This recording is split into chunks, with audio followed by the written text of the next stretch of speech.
ಬೆಂಗಳೂರಿನ ಚಿನ್ನಸ್ವಾಮಿ ಕ್ರೀಡಾಂಗಣದಲ್ಲಿ IPL T20 tourney ಪ್ರಶಸ್ತಿ ಗೆದ್ದ ರಾಯಲ್ ಚಾಲೆಂಜರ್ಸ್ ಬೆಂಗಳೂರು ತಂಡದ ಸಂಭ್ರಮಾಚರಣೆ ವೇಳೆ ನಡೆದ ಕಾಲ್ತುಳಿತ ಪ್ರಕರಣಕ್ಕೆ ಸಂಬಂಧಿಸಿದಂತೆ ರಾಜ್ಯ ಸರ್ಕಾರ ಗಂಭೀರ ಕ್ರಮಗಳನ್ನು ತೆಗೆದುಕೊಂಡಿದೆ. ಬೆಂಗಳೂರಿನಲ್ಲಿ ನಿನ್ನೆ ಸುದ್ದಿಗೋಷ್ಠಿಯಲ್ಲಿ ಮುಖ್ಯಮಂತ್ರಿ ಸಿದ್ದರಾಮಯ್ಯ ಈ ಘಟನೆ ಕುರಿತು ತನಿಖೆಗಾಗಿ ಹೈಕೋರ್ಟ್ನ ನಿವೃತ್ತ ನ್ಯಾಯಾಧೀಶರಾದ ಜಸ್ಟಿಸ್ ಮೈಕಲ್ ಕುನ್ಹಾ ಅವರ ನೇತೃತ್ವದಲ್ಲಿ ಏಕಸದಸ್ಯ ಆಯೋಗ ರಚಿಸಲಾಗಿದೆ. ಅಲ್ಲದೆ ಆರ್ಸಿಬಿ ಸಂಸ್ಥೆ ಹಾಗೂ ಕಾರ್ಯಕ್ರಮ ಆಯೋಜಕರಾದ ಡಿಎನ್ಎ ಮತ್ತು ಕರ್ನಾಟಕ ರಾಜ್ಯ ಕ್ರಿಕೆಟ್ ಸಂಸ್ಥೆ ಈ ಮೂರು ಸಂಸ್ಥೆಗಳ ಪ್ರತಿನಿಧಿಗಳ ವಿರುದ್ಧ ಕಾನೂನು ಕ್ರಮ ತೆಗೆದುಕೊಂಡು ಬಂಧಿಸಲು ಸೂಚನೆ ನೀಡಲಾಗಿದ್ದು, ಇವರ ವಿರುದ್ಧ ಎಫ್ಐಆರ್ ಕೂಡ ದಾಖಲಿಸಲಾಗಿದೆ. ಅಲ್ಲದೆ ಈ ಪ್ರಕರಣದ ಕುರಿತು ಸಿಐಡಿ ತನಿಖೆ ನಡೆಸಲಾಗುವುದು ಎಂದು ತಿಳಿಸಿದರು.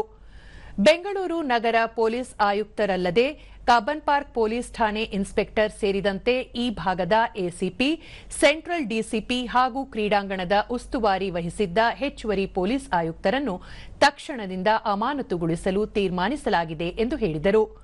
ಉಪಮುಖ್ಯಮಂತ್ರಿಗಳು, ಗೃಹ ಸಚಿವರು, ಸಚಿವರಾದ ಎಚ್ಕೆ ಪಾಟೀಲ್, ಡಾ ಎಂಸಿ ಸುಧಾಕರ್, ಡಾ ಎಚ್ಸಿ ಮಹದೇವಪ್ಪ ಸೇರಿದಂತೆ ಅಧಿಕಾರಿಗಳ ಜೊತೆಗಿನ ಸಭೆಯಲ್ಲಿ ಈ ನಿರ್ಧಾರ ಕೈಗೊಳ್ಳಲಾಗಿದೆ. ಮೇಲ್ನೋಟಕ್ಕೆ ಈ ಅಧಿಕಾರಿಗಳ ಬೇಜವಾಬ್ದಾರಿತನ, ಅಲಕ್ಷ್ಯ ಕಂಡುಬಂದ ಹಿನ್ನೆಲೆಯಲ್ಲಿ ಅಮಾನತುಗೊಳಿಸುವ ನಿರ್ಧಾರ ಕೈಗೊಳ್ಳಲಾಗಿದೆ ಎಂದು ಮುಖ್ಯಮಂತ್ರಿ ಸಿದ್ದರಾಮಯ್ಯ ಹೇಳಿದರು. ಇದೇ ವೇಳೆ ಅವರು ಕಾಲ್ತುಳಿತ ಘಟನೆಯಲ್ಲಿ ಮೃತಪಟ್ಟವರಿಗೆ ಸಂತಾಪ ಕೋರಿದರು. ಕಬ್ಬನ್ ಪಾರ್ಕ್ ಪೊಲೀಸ್ ಸ್ಟೇಷನ್ನ police inspector, station house master, station house officer ಮತ್ತೆ ಆ ಭಾಗದಲ್ಲಿ ಬರ್ತಕ್ಕಂಥ ಎಸಿಪಿ, ಸೆಂಟ್ರಲ್ ಡಿಸಿಪಿ,